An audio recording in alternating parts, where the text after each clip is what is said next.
The following podcast is part of a certified educational activity titled Straight from the Experts, Clinical Conversations on Modernizing Hyperlipidemia Management with PCSK9 Targeting Agents. Access the entire activity and complete the post-test at peerview.com/EHE860. Downloadable slides and practice aids are also available. So welcome to the program. Dr. Warden to my right and I, Bart Duell, are pleased to be here to talk to you about modernizing hyperlipidemia management with the use of PCSK9 targeting agents. So our goals today are threefold. One is to enhance your ability to apply current guidelines to prevent cardiovascular events in your patients with ASCVD. Hopefully provide you information about the efficacy and safety of PCSK9 targeting therapies, and then spotlight the mechanism of action of PCSK9 targeting therapies to optimize treatment of high-risk patients. So here are our pictures. I'm Bart Duell. Dr. Warden is to my right, and we're both from Oregon Health and Science University in the preventive cardiology group there. So we're delighted to be able to share the stage together for this program. And we chose to skip the podium. We'll just sit here and have this be a little bit more informal. And I will start with the first section, and then we'll switch over to Dr. Warden. So we'll start with a patient named James. And in case you're interested in this case, it's published. You can see the reference down at the bottom. This is not our case. But it makes some very helpful points for us to cover during this session. So he has genetically confirmed FH. He has a pathogenic variant in the LDL receptor. He has a TIA history as well as defined ischemic strokes. His calcium score is elevated. We've left that off because it's not critical to the discussion. Has severe hypercholesterolemia with LDL cholesterol 252 milligrams per deciliter, high normal triglyceride levels and average HDL cholesterol.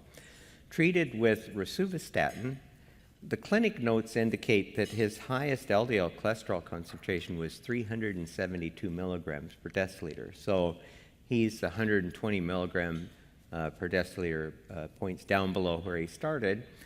He had a history of severe myalgias while taking atorvastatin and has a similar problem taking a rosuvastatin, does his best to try to take it, but does not take it every day. So, Dr. Warden, is this a low-risk patient, high-risk patient? How would you classify this patient? Oh, definitely. This is a very high-risk patient, as you know.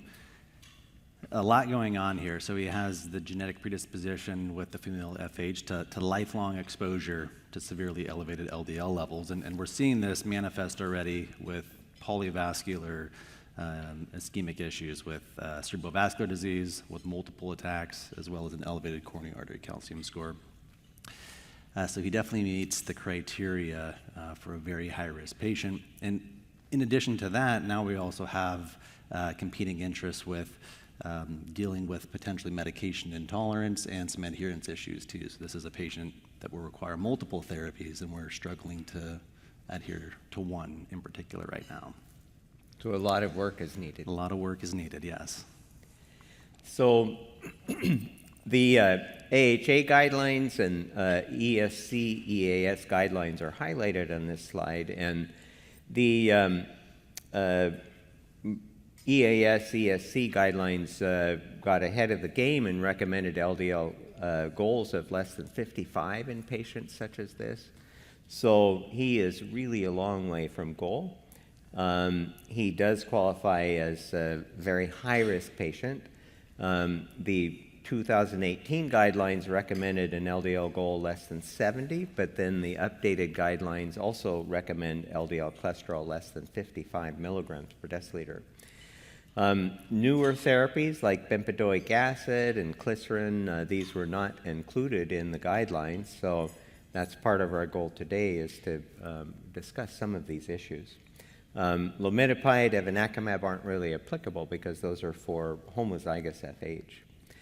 This shows the updated guidelines from the AHA-ACC that include that goal of less than 55 for LDL cholesterol, and then a comparable non-HDL cholesterol goal less than 85. And we do encourage everybody to use both of those because often they're concordant, but in some cases not. LDL cholesterol can be 50 with non-HDL cholesterol 130 milligrams per deciliter in some patients. And then the update did include bempedoic acid, inclisiran, lomidopide, and evinacumab. So statins, of course, are still the foundation of therapy. They're the go-to drug for many reasons. 3 of them are shown here. One is they're very effective in primary prevention, for prevention of MACE, secondary prevention, very rapid onset of benefit, and very well tolerated as well. So James is having trouble with his statin, so let's get into that a little bit more. Now, lots of factors go into this data shown here, but this shows the number of patients who are not getting any lipid-lowering therapy. And you've all seen this kind of data, and they're really very dismal. If you look at the far right for total ASCVD, number of patients receiving no lipid-lowering therapy is 57%. So that's despite all the fabulous guidelines that we have. You want to comment on this, Dr. Worden? Yeah, very concerning data, and obviously shows that we still have a lot of work to do with education, with treating, in this particular case, James, that we'll be discussing, is this due to medication intolerance? But know whether it's statin or other non-statin therapies, we have many safe and effective therapies to use. So it's concerning to see that this number is so high. Yeah, so the good news is James is coming back to clinic, so there's the opportunity to make this better. This slide shows graphically the LDL lowering efficacy of the different agents that we have. Bile acid sequestrants and ezetimibe are roughly equal, although some people have greater or lower LDL lowering efficacy. Similarly, bempedoic acid, a little bit more potent. We surprisingly have had patients with FH who drop their LDL cholesterol level more than 50% with bempedoic acid, so you don't know until you try it in the patient.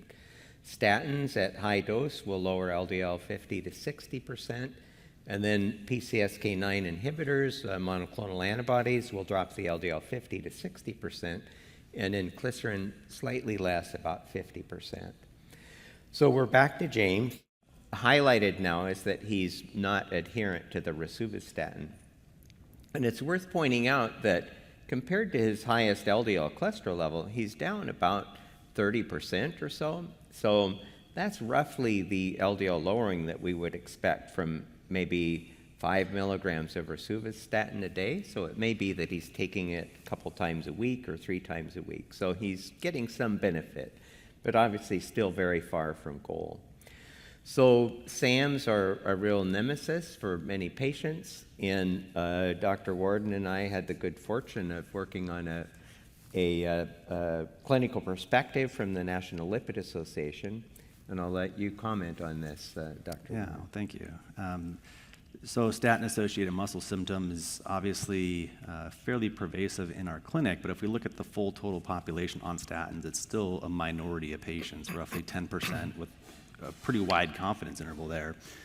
But regardless of statin causality, because the risk or the incidence is much lower in randomized trials, we still have to obviously treat the patient in front of us. And there are many different options that we have. Lowering the statin dose. STAMs are very much dose dependent. Switching statins. So there are 7 FDA-approved statins, all utilize slightly different metabolic pathways to undergo biotransformation. All of these can produce fairly comparable rates of tolerance. Somewhere in the 60 to 80% of patients who have statin intolerance will likely be able to tolerate some statin at some dose. So we have a lot of options, and many times we'll go many 4, 5, 6 statins, depending on what the patient comfortability is with continuing to try statins. And it is, unfortunately, a little trial and error, but making sure we're avoiding things like drug-drug interactions, which are the most common reasons. And if statins are not tolerated, or if we need additional therapies, obviously we have several safe and effective non-statin options, which we'll go ahead and discuss a little bit more here in detail. Yeah, so we need to just keep trying, keep adding drugs, make changes, trying to get the patient to tolerate the therapy. This slide shows on the panel on the left, in that bar, it shows a roughly 50% drop that you, in theory, can achieve with the statin, another 22% with ezetimibe, 20% with bempedoic acid, and then 50% with a PCSK9 targeting agent. And the idea being that adding together 4 drugs, if necessary, you can achieve incredible LDL cholesterol lowering, but you have to keep at it. And the data show that many physicians just aren't willing to keep adding drugs. They get the statin on board, maybe ezetimibe, but the job is not done until you get the LDL cholesterol to goal. They decided to stop the statin and then switch to Evolopram. So you can see here the LDL cholesterol went from 256 to 276 after switching from the statin to Evolopram. So Dr. Worden, do you want to make a comment about that? Yeah, no, thanks. And this is, as Bart was saying, there's no right or wrong answer here. The ultimate goal is we have to lower the atherogenic lipoproteins, but in making this switch from statin to Evolopram, the paper goes on to say that the LDL increases and there's potential, unusual response to the monoclonal antibody. But I really see it as more of a lateral shift. You're going from an LDL reducing therapy in statin that will reduce around 50%, and now you're switching to a monoclonal antibody in Evolopram that will have a similar reduction. So if you see it, it's kind of a no change in the total LDL. It went down to 216 and then up to 276 after making that switch. But obviously, we still have more work to do, and this is going to be a patient that's going to require several lipid-lowering therapies to get to goal. Yeah. So it makes it very hard to judge, but he may have had about a 30% drop in LDL cholesterol with Evolopram, and there is, of course, a distribution of response to the therapy. So I wouldn't say it didn't work. They concluded that it didn't work at all, but I think we can't judge it from these data. Now, these are, we're blessed to have all this data from Dr. Worden, and I'll give you the chance to comment on this as well, that the typical response to PCSK9 inhibitors that's published is what you see on the left, that the LDL goes down dramatically, even at 2 weeks, and then stays down over time. But there's a lot of possibility, as shown on the right-hand side. So you can comment briefly about that, please. Yeah, great. And there is definitely a portion of patients who, what we termed an unusual responder, meaning they had less than a 30% LDL reduction. If we look at these, it's a small subset, so about 54 of 400 and so odd patients that we tested. Almost half of those, right out of the gate, we can contribute to medication non-adherence or changes in background therapy. So really, we're looking at maybe 5 to 8% of patients who may have various types of unusual response. They may take a little longer to show the LDL reduction. Instead of at 2 weeks, as Bart was saying, it may take 3 to 6 months to see the full effect. They may have a lost response where they had initially, and then the LDL uptrended. They may have no response or a reduced response. But this is a fraction of the patients that we put on. But know that these patients do exist, and mechanistically what is going on here, we still have work to do to kind of iron this out. Yeah, thank you. So yeah, for James, it's possible if he stayed on that therapy and waited another few months, perhaps the LDL would come down more, and compliance certainly can be an issue there. But he reports being very compliant with the therapy, and we'll assume that it just didn't pan out. So we'll switch over to you, Dr. Worden, and continue the tag team here. But James still has a lot of work, so please tell us more about what we can do for him. Great, thank you. Yeah, no, he sure does. And we'll return to the case. And in this particular case, and again, there's no right or wrong answer other than intensifying his lipid-lowering therapy. The authors decided to switch him from Evolopram for an inadequate response to bempedoic acid and ezetimibe as combo therapy. And as you see, he had a very nice response there. And so we're trending in the right direction at this particular time, but we still have further to go. So one potential option, looking at PCSK9 inhibition, as we described, the LDL reduction from these monoclonal antibodies, alirocumab on the left and evolocumab on the right, for most patients is dramatic, quick, and sustained. Again, an LDL reduction of about 50 to 60%. And these are outcomes from the cardiovascular outcome trials, the Odyssey outcomes and the Fourier trial. And with this amount of LDL reduction, then we typically see divergence in the curves and reduction in ischemic events. So this is looking at a compilation of major adverse cardiovascular outcomes, so about a 1.5% absolute risk reduction on the left and about a 2% on the right. So our relative risk reductions are about 15% between these, but it shows that over time, if we lower the LDL on treatment, LDLs in both of these trials were somewhere in the 30 to 50 milligram per deciliter range. Over time, we get reduction in major adverse events. So these are sub-analyses then from those cardiovascular outcome trials, which were done in patients who had established cardiovascular disease. And I'll go back one slide real quick. The Odyssey outcomes being those that are recently suffering an acute coronary syndrome, so more acute events. The Fourier trial were stable patients, but still very, very high risk, usually a couple years out from their index event. So within these patients who had established disease, there are subpopulations that we say could have garnered additional cardiovascular benefits. So these are typically patients who have had multiple ischemic events, multiple myocardial infarctions, have multi-vessel disease, have lipid disorders such as familial hypercholesterolemia with LDLs well over 100, and those with peripheral artery disease. In general, termed to be patients who would garner more than that 15% relative risk reduction on the order of 18 to 32%. And we're not saying that these are the only patient populations by any means to use PCSK9 inhibitors. These are ones that we would expect potentially an additional benefit from.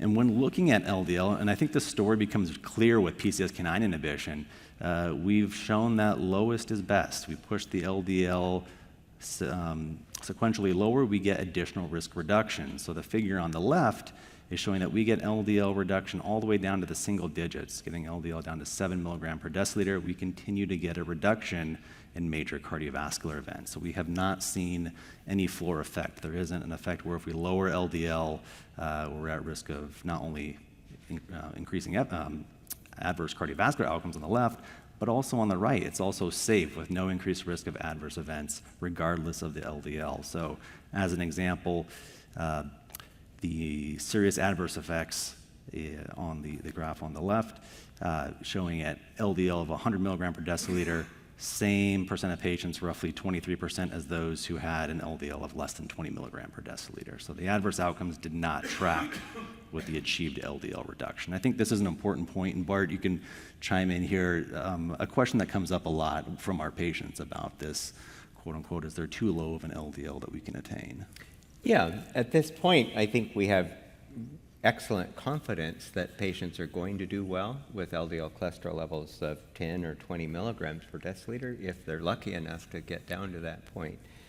And certainly there's a concern about possible hemorrhagic stroke that seems to be a pretty trivial risk. Compared to 5 years ago or 8 years ago when the clinical trials were being done with alirocumab and evolocumab, there was enough concern that with the alirocumab studies, they actually stopped therapy if LDL cholesterol levels went below 20 because we just didn't have the data. But as shown on this slide, we have very clear evidence that there's no safety signal with these super low LDL cholesterol levels. Yeah, and a benefit too. An absolute benefit, yes. So now shifting gears a little bit, we're going to talk about other ways to modulate PCSK9. And so on the left is an overview, and our traditional drug therapy is targeted on reducing a protein after it's already been produced. So if we look right here, enzyme inhibitor, this is where our statins are going to be after the enzyme has already been produced in our HMG-CoA reductase enzyme, a receptor or transporter, this could be our Niemann-Pick C1-like one with ezetimibe inhibition, and then our protein, we'll say PCSK9 inhibitors. Our monoclonal antibodies will sequester these on the extracellular side, and now there's even in development oral PCSK9 inhibitors with macrocyclic polypeptides that will then bind these. But traditionally, it's been therapies that are targeting a ligand or a protein that's already produced. Now we have RNA targeting drug therapies on the market, not only for PCSK9, but for other targets within lipidology as well, but we're going to focus on PCSK9 here. And these RNA targeting drugs get intracellular access, and really what's allowed us to do that has been this modification here, this GalNAc moiety that binds these Asia-glycoprotein receptors on the surface of hepatocytes, allowing for targeted approach. So the plasma half-life of these RNA-based therapies is very, very short, on the order of hours. It gets intracellular access, and now we can inhibit protein production. So we're silencing the gene in essence. And there's two different modalities for this, antisense oligonucleotides and small interferon RNA. Both of these are short nucleic acid sequences. The siRNA product for PCSK9 inhibition is inclisiran. And what this allows us to do is utilize our cell's machinery to then bind the messenger RNA for PCSK9 on the complementary sequences, and uses the RISC molecule, again, our own intracellular machinery, to then degrade that messenger RNA for PCSK9. So you actually don't produce PCSK9, or very, very little of it. So these are gene silencing therapies designed to reduce PCSK9 from an intracellular standpoint. And again, this is the mechanism of action of inclisiran. And so we'll go ahead and drive this point home with a quick little video on this mechanism. Before diving into the MOA of siRNA therapeutics, let's explore some foundational knowledge to better understand siRNA. Within a cell, the nucleus sends orders for various proteins needed by the body via mRNA to the ribosomes, where the cell manufactures proteins. This process can be interrupted by RNA interference, where the order for a protein is stopped by degrading the mRNA to prevent the protein from being produced. This process is known as silencing the gene.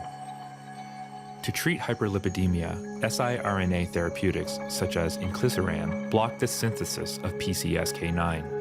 It works by unwinding and unloading its instructions into the corresponding RNA-induced silencing complex in the cytoplasm. By doing so, inclisiran targets and silences the mRNA for PCSK9 and stops the orders for PCSK9 from reaching the ribosomes. Less PCSK9 means greater LDL-C receptor efficiency, leading to lower LDL-C levels in the circulation. Because of its long-lasting effect, inclisiran may be a potential solution to poor treatment adherence. Okay, so we'll take a look at the lipid response, LDL lowering response to inclisiran. And here's a couple things that we'll note. On the left, a single dose, again, you get rapid LDL reduction, a similar trend that we're seeing here, really starting within a few weeks and reaching a nadir somewhere in the 1 to 2 month range at about an LDL reduction of about 50%. And then over time, with just one dose, you'll see the LDL starts to trend up, but it's still reduced over 20% right around a year mark. So I think this has some implications for one of the unsolved mysteries in medicine, which is medication adherence. If we can get patients to at least get even one dose of a medication like this per year, we're going to have sustained LDL reduction. But our goal would be sustained and potent LDL reduction. So looking at a 2-dose regimen given on day 1 and then inclisiran again on day 90, here you'll see you get closer to that 50%, 40% reduction throughout the dosing interval.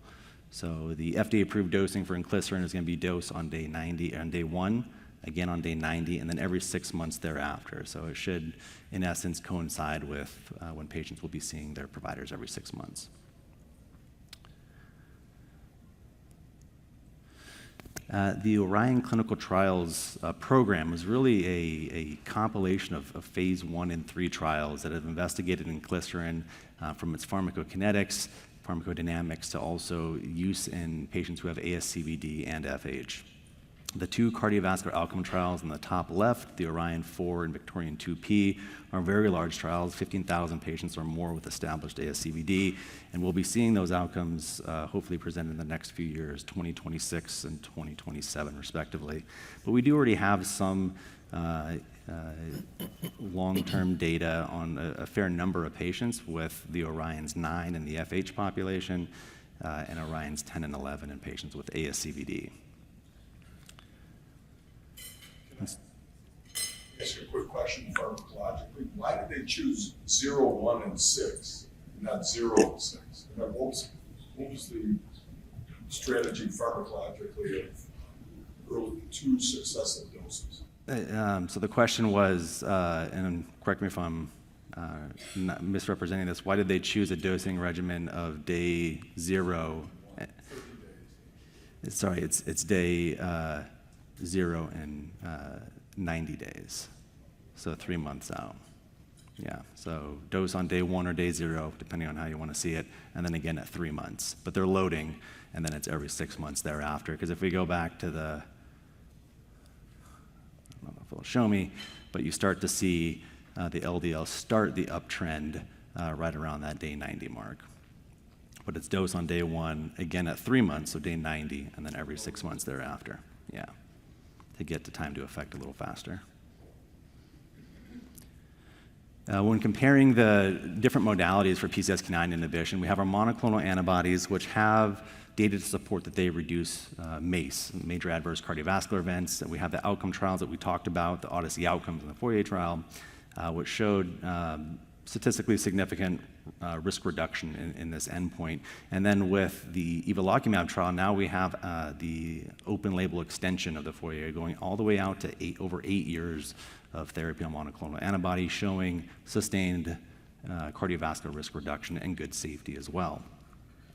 Looking at inclisiran, again, we're waiting for the outcome studies, which will be published here in 2026, I believe at the earliest, in the Orion 4 and Victorian 2P, but we can have some suggestion or some hints at what the potential effect on MACE would be. So there was a meta-analysis of the Orions 9, 10, and 11, which from a safety population pooled these results together. So these are a suggestion or a hypothesis generating results. They weren't targeted for cardiovascular risk reduction, but it did show potential risk reduction for major adverse events. Again, we kind of have to take this with a grain of salt. It showed a 26% relative risk reduction until we actually see what the cardiovascular outcome trials show. Bart, I don't know if you recall, but in the earlier studies of the monoclonal antibodies, we also saw this very big suggestion of a major adverse event, about 40 or 50%. Yeah. But when we did the cardiovascular outcome trials, it was attenuated with that 15 to 20%. So we'll have to wait and see, but I believe the data is promising, the mechanism of action is promising for cardiovascular prevention. And not only does this seem to lower LDL in an effective manner, it has suggestion of cardiovascular benefit, but it seems to be safe as well in the large randomized controlled trials that we've seen thus far, both from serious adverse events and even medication discontinuation. So it seems to be analogous to placebo. And I'm going to pivot to you again here, Bart, and say a lot of the patients that we see in clinic, they're dealing with a lot of, 20, 30-year history of medication intolerance. Do you get this question, concerns, items about using this medication in someone of that particular makeup? Yeah, that's a common question we get, as you know. And patients who are nervous about taking any drug, who then are told they're going to take a drug every 6 months, some have a feeling of panic, thinking, my gosh, they'll die if they get this drug. And it often requires many visits and lots of discussion back and forth before they're ready to go for this. But for a patient like James, it really comes down to choosing the least bad option. And the odds are that they may do very well with the therapy. And so we've had pretty good success convincing people that this is going to be a good option for them, and sometimes it's their last option. Yeah. It comes down to apheresis or doing this, and so they will choose this over apheresis in many cases. Yeah, and one item that I discuss with patients too is when we're talking about off-site adverse effects, this is usually drugs that have a large systemic exposure. And so with the inclisiran product, its plasma residence time is very short, on the order of a few hours. It very quickly gets into the hepatocyte, and it resides there, again, where it has an effective half-life in terms of LDL reduction of up to a year, but it seems to be a more targeted approach. And I generally see those that are more targeted therapies seem to be better tolerated for most patients. So. Yeah. We need to gather some more. The clinical trial data looks very good for what we have thus far in terms of safety, but what we see in the clinical trials doesn't always line up with what we see in clinical practice, so we'll have to get that real-world data to confirm that. And that's showing here a comparison of the PCSK9 inhibiting therapies in terms of tolerance. As with most drug trials, the most common reported adverse event, again, no difference between placebo, is nasopharyngitis. Placebo-derived differences for these parenteral therapies is going to be injection site reactions. And these are usually very mild, pain, bruising, discomfort at the injection site that are usually very short-lived.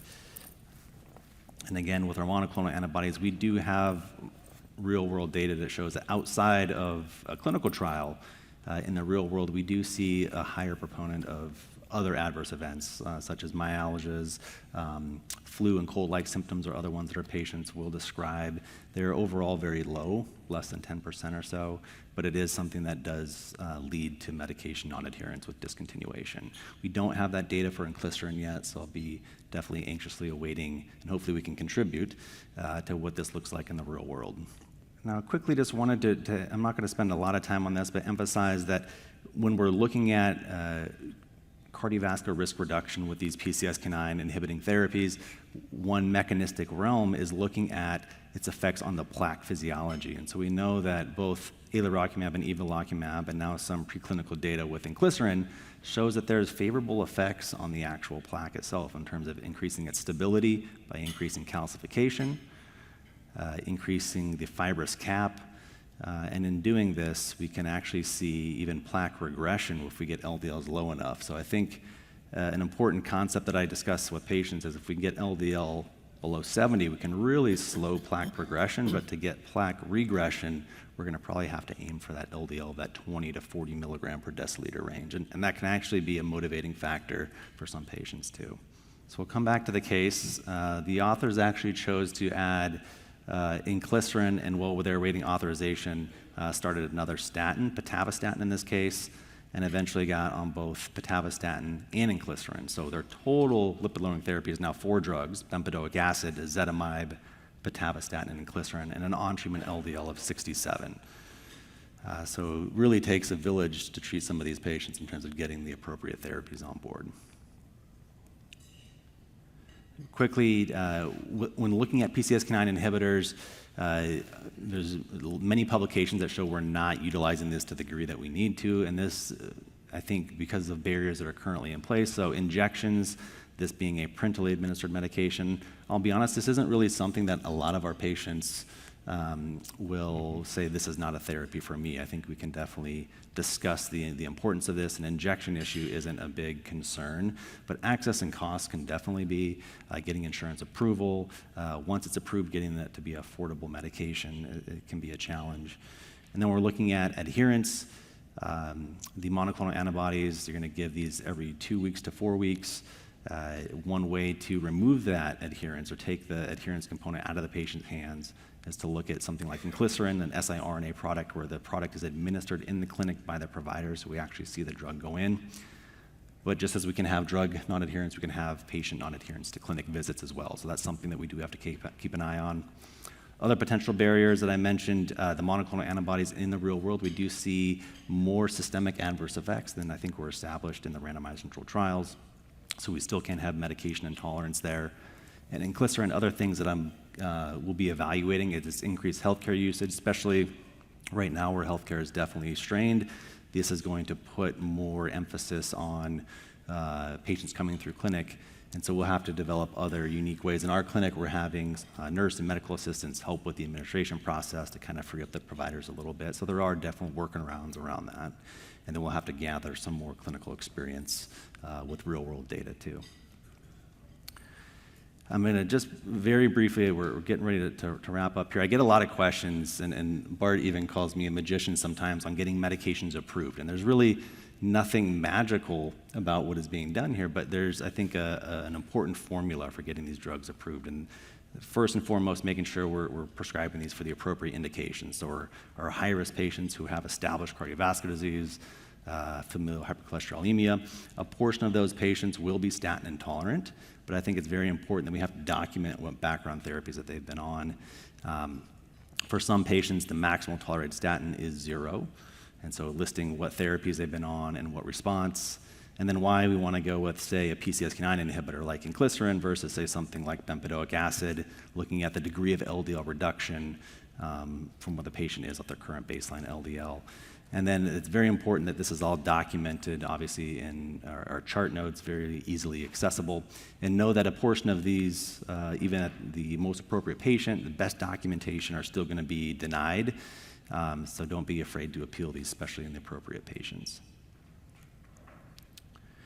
And this is just an example of utilizing, I think, an appropriate team-based structure, which is what we use at OHSU, to really improve access to PCSK9 inhibitors. This is looking at our monoclonal antibodies, but showed with a multidisciplinary team, we have very high approval rates of PCSK9, almost 100%.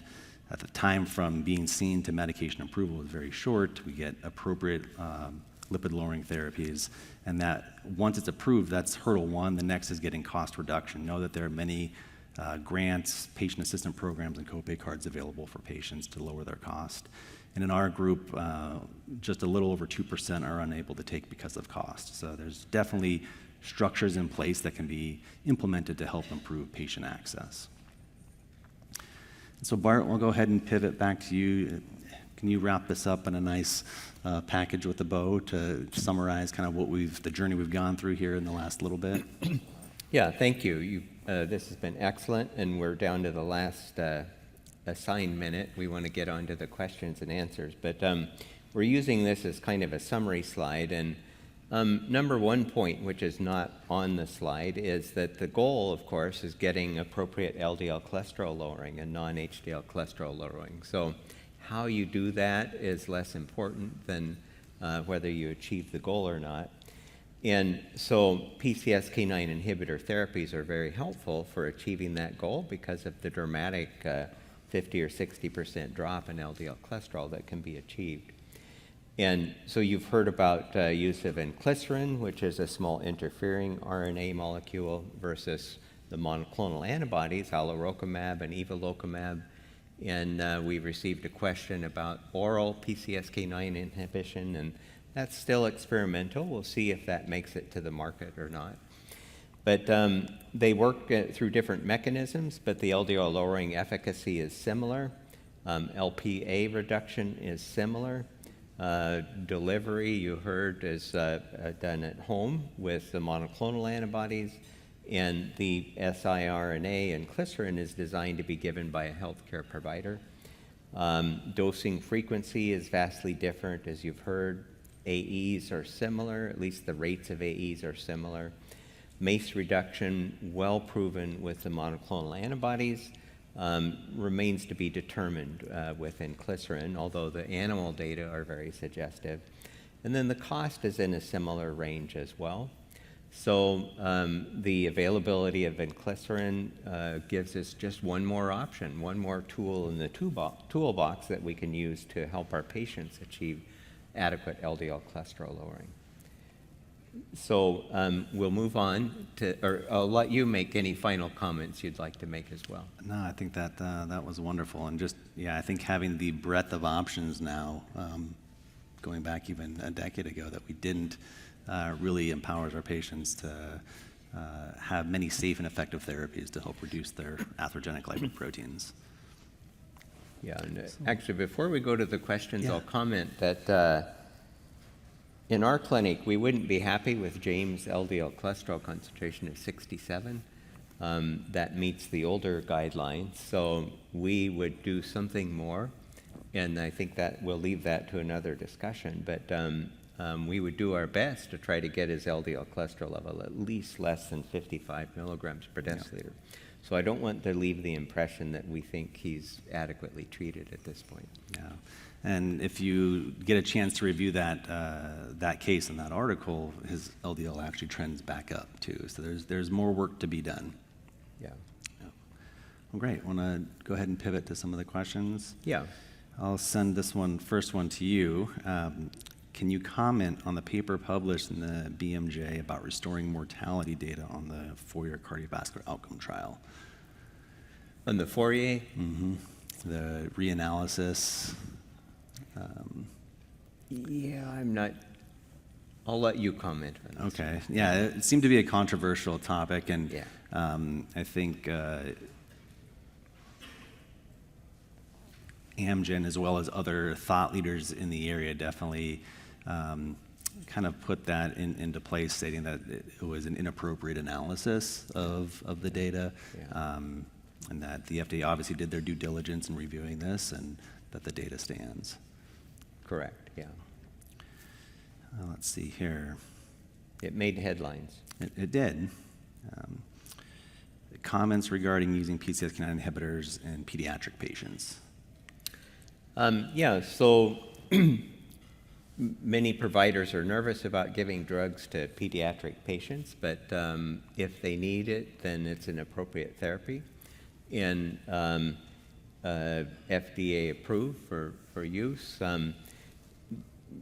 The really young patients, those with homozygous FH, really all the rules go out the window as far as I'm concerned. And you as soon as you diagnose it, if they're 2 years old, you start them on a statin and ezetimibe and keep adding therapies until you get adequate LDL cholesterol lowering. Yeah, There does not seem to be a negative effect on growth and development or puberty, and so we don't hold back in those patients. No, and it looks like the FDA-approved age is down to 10. There's data going as low as 8 years of age. But as Bart was saying, in these exceedingly high-risk patients with homozygous FH, those rules do go out the door. Yeah. Yeah. And actually, I meant to open up. Was there anyone that had questions in the audience before we go? We're looking at the online questions, but is there any questions from the audience that we can answer? You can go to the microphone if you don't mind, so everyone can hear.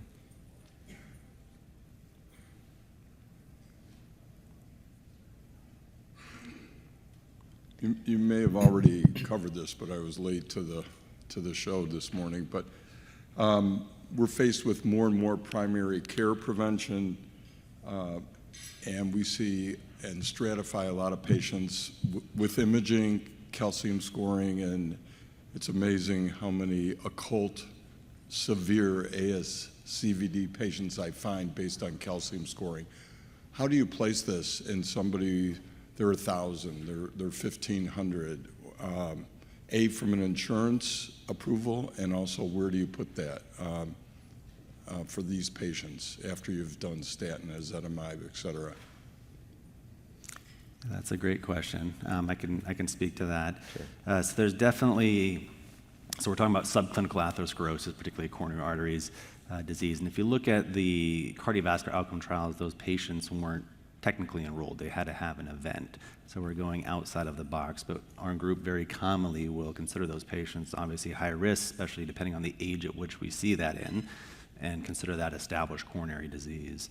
And there's some data, I believe it's actually out of, from the FOIA trial, looking at where that coronary artery calcium score starts to approximate someone with a secondary event. So it's, and this was incorporated into the 2022 guideline update, so it shows calcium scores greater than 1,000. But if you look at that curve, it really starts to approximate probably closer to about 300. So we consider these patients, again, to be high-risk patients with established disease, and when we'll prescribe those in the appropriate patient. And I agree, insurance coverage can be a little tricky with that, because they're going off of guideline recommendations, which are they should have had an event first. But I think our job in prevention is to catch it before the event. And the earlier we can get those therapies on board, prevent plaque progression. Like we said, getting LDLs down to 70 can slow plaque progression, but getting it into the 20s to 40s, that's really where we can start to see plaque regression, I think is our job as clinicians to catch them earlier on. And if I can just add, the age of the patient, of course, matters as well. And so if somebody's 40 years old and their calcium score is 15, that's a numerically very low score, but very abnormal. That means they're already showing evidence of plaque at that age. And although their 10-year risk may be low, their lifetime risk is very high. And so that we count that as evidence of CAD, basically.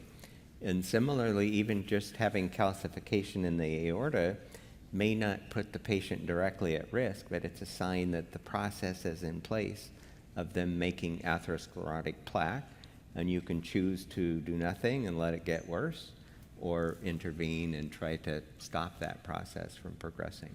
I think it's an important area where the guidelines have tried to address it, but don't fully capture the subtleties there. Yeah, and there's always a lag between data, guideline updates, and then when these rules are adopted by insurances too. So actually this year, I'm starting to see the 2018 AHA guidelines being adopted more. So patients who are very high risk as being those that are PCSK9 eligible. So it's made PCSK9 access a little bit more challenging, specifically for that group that you're discussing. Ironically enough, as Bart was saying, looking in the coronary artery calcium scores, the CT imaging looking at the aorta, if there's plaque there, I actually have much better success in peripheral artery disease than I do even coronary artery calcium scores. So reclassifying some of those patients, depending on where you see the plaque, can be helpful too. Great question. Any other questions from the audience? Too early in the morning. Okay, we have here, after a cardiac event, can the PCSK9 inhibitors be started in addition to statin therapy? So it looks like this is potentially in the acute care setting. Yeah, so the question is, like after an ACS, can you start a PCSK9 inhibitor? And the answer is, of course. Choosing the appropriate therapy may be something else, but you need to think it through carefully. You can also make your best guess about it as well. So if you were meeting James in the ICU with his acute coronary syndrome and his LDL cholesterol level is 250, you know that a statin alone isn't going to be enough, and even adding ezetimibe. And so that is a setting where you might want to actually start the PCSK9 inhibitor right there in the coronary care unit. Yeah, I'll quit with that. I'll let us go on. No, I think that's a great response. We have one from the audience. We'll go ahead and pivot there. Actually, I know the question. I used help with alcohol-related diabetes, and it was supposed to be a great marker. But the problem is the highest diabetes is Lp(a), were in old folks who had no clinical disease, the lowest level of Lp(a, the young folks who already have it. What I want to say is that you should be careful about relying on things other than the lipid. The reason why is because the Arizona Heart Institute gave a lecture at the ACC meeting in Los Angeles in 2002, and the presenter, who was chief of the Arizona Heart Institute, presented his case of a fellow who came in for a coincidental coronary CAT scan for the calcium score. He did it actually as an angiogram. And it was terribly high. So they said, oh, you're in trouble. How about your parents? Both parents were in their 90s. They both got CAC scores. And their CAC scores were off the wall as well. This man had no cardiac risk factors. He hammered at it with statins. And of course, the cardiac, the CAC went up. Primarily because statins raised the CAC. And the man was just tearing his hair out. The problem, I think, in trying to detect this is that you don't take HDL into account. While the question of HDL raising has been raised, nonetheless, nobody questions the ability of HDL to determine the prediction of the population at risk. And so if you have a wonderful ratio between LDL and HDL, not in all cases, but in most cases, you don't need to do calcium scoring. You don't need to do LDL because it's all down to LDL and HDL. And I'm doing an exhibition, poster tomorrow on that. But anyway, I just wanted to say, look at LDL and HDL. Of course, if you've got a type 2, familial hyperlipidemia patient, all bets are off. But that's not where most heart attacks occur. Most heart attacks occur with LDL under 190, 80% for the good one. So I just urge you to look at HDL raw LDL, and you can make predictions now. Well, thank you for the comment. I'll just say a really important issue here is that risk factors don't tell us who will have an event. They allow us to make a guess about that. And part of what you're referring to is just the exceptions. Like there are people who smoke 2 packs of cigarettes a day and they're 95 years old and still alive with no cardiac events, but that doesn't mean smoking is okay. That just says that's a unique person who somehow is resistant to the toxic effects. And I would say the ratio of LDL to HDL or whatever ratio you look at is merely one other measure of risk, and it won't predict exactly who will have an event as well. So that's why imaging techniques are so helpful in that regard. And then there are people with CAC scores of 1,000 who never have an event, but the data show that for those with very high scores, they have a tripling or quadrupling in risk of cardiac events just in general. So we're at the end. We need to quit. I think we'll have to answer the question. We have to move out and so we can start the next session. So thank you, everybody, for attending this. Thank you for the great questions. And thank you, Dr. Warden, for your excellent presentation. And hope you have a great day, everybody. Great, thank you. Thank you for listening. Download materials and complete the post test for instant credit at peerview.com/EHE860. This activity is supported by an educational grant from Novartis Pharmaceuticals Corporation.